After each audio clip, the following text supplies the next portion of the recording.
নানা জল্পনা কল্পনা আর শঙ্কা কাটিয়ে আগামী মাসে মাঠে গড়াচ্ছে এশিয়া কাপ।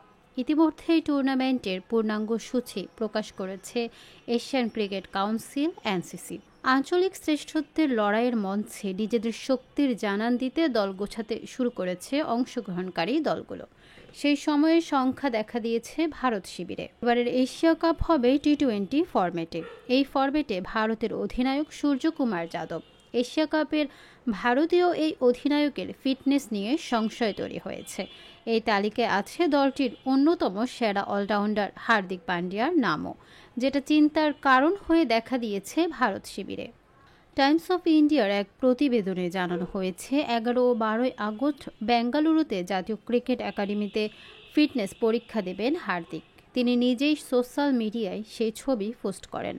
জুলাই মাসের মাঝামাঝি থেকে মুম্বাইয়ে অনুশীলন শুরু করেছেন হার্দিক পান্ডিয়া। ভারত জাতীয় দলের গুরুত্বপূর্ণ সদস্য অলরাউন্ডার হার্দিক। গত বছর ভারতের টি-20 বিশ্বকাপ জয়ে ব্যাট বল হাতে গুরুত্বপূর্ণ অবদান রেখেছিলেন তিনি।